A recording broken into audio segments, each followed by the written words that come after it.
Yes, I yes. may now request Dr. Nabi Hasan, librarian from IIT Delhi. Can you have my presentation, please? Yeah, you have to be little bit quicker because I have many slides. So thank you very much. I would like to thank the Honorable Vice Chancellor for giving me this opportunity. In fact, we plan to deliver a lengthier presentation as part of Library Advisory Committee of Nalanda University. So this is the university which has a very great past. Having one of the greatest libraries in the world, and then we are trying to recreate that experience here in Nalanda University. So the building has come up really beautifully, and we are trying to create spaces which are traditional as well as the modern spaces as well. Next. So this is the building of the Nalanda University. If you have not visited this library, this is being furnished, and it has come out greatly. So I will be presenting how this library may be presented in future, having traditional spaces and then the modern spaces as well. Next. So I think student engagement is very important as far as the academic spaces are concerned, and all the stakeholders, student, staff and the institution have a contribution to make in this regard. Next. So while we are planning academic spaces for student engagement, we need to see why student engagement matters. It is important because of academic, to plan their academic success, for their holistic development and for transformative impact as well. Next. So I think while we are planning the spaces for 21st century for our student, we have to keep in mind many things, whether it is flexibility or we are thinking about to enable spaces to be allocated and reconfigured in future, and we are looking beyond tried and tested technologies and for pedagogies as well. So we have to be very much futuristic, and you are seeing my picture that all these passages goes to library. So being a librarian, I am trying to link these spaces, how the libraries can support these engagement and academic spaces. Next. So these are some of the factors which can help shaping the changes in academic spaces. Next. This presentation will be available to you. You can get this presentation through email. Next. So I think while we are planning the academic spaces for student, including the library spaces, we have to keep some of the factors in mind, including we have to work with the building, not against it. We have to plan our building and spaces in a way that we can maximize the use of its whether it is a natural light, or we are trying to create a sense of arrival, or we are trying to mix intimate spaces with longer views through, or we are trying to minimize the barriers and control signs, or we are trying to improve the accessibility for all, or we are trying to move beyond traditional rows of desks and shelves. Next. So we have to see many things in the campus while we are planning spaces, with whether these are normal library spaces for sitting, or we are taking care of our people who are physically enabled. Next. If you are planning entrances, if the entrance is beautiful, whether it is a normal library space or an academic space, it gives an inviting feeling. The welcoming feeling that you are getting from entrances helps the student to be part of those spaces. Next.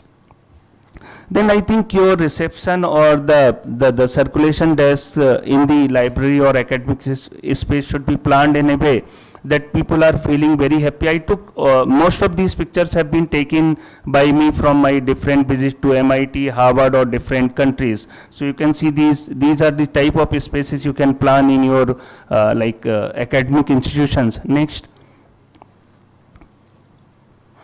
Yeah, we have to take care of our physically disabled people as well while we are planning spaces. Sometimes we are not keeping in mind our blind people or physically disabled people. So we have to keep these things in mind. And we have Sugamya Bharat Abhiyan as well, where the government of India is helping the blind people to who are print disabled to like explore the different type of contents. Next.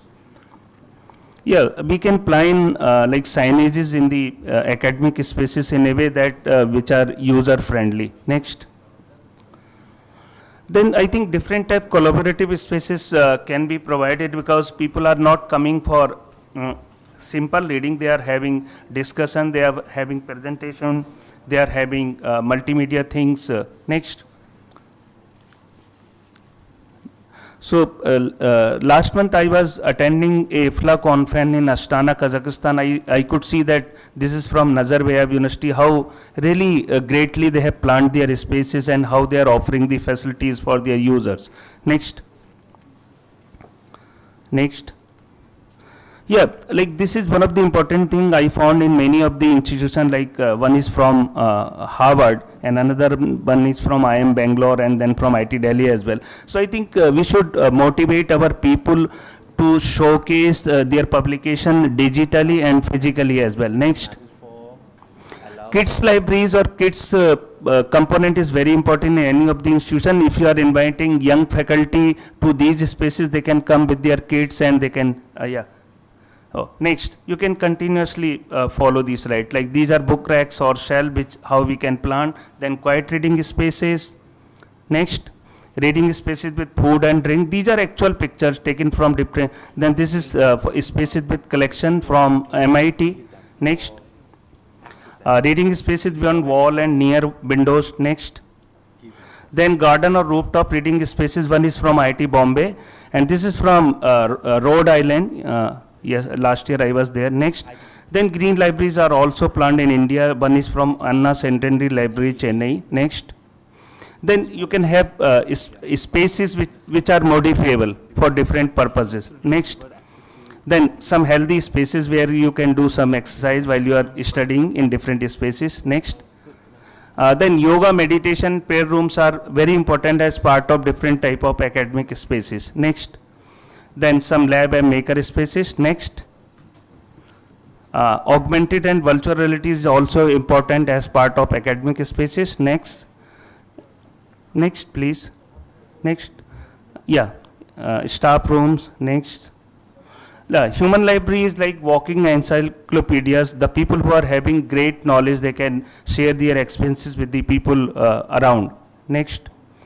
Then now virtual or virtual book issue return is also popular instead of issuing the physical books. Those are issued in your devices and expire after a week or so. Next, then you can check the monitoring. You can check usage of your spaces, academic spaces using different like softwares. Next, robots are also present to support the academic activities in the academic spaces. Next, yeah. Next, this is from Muhammad bin Rashid Library, great reading spaces. Next, next please.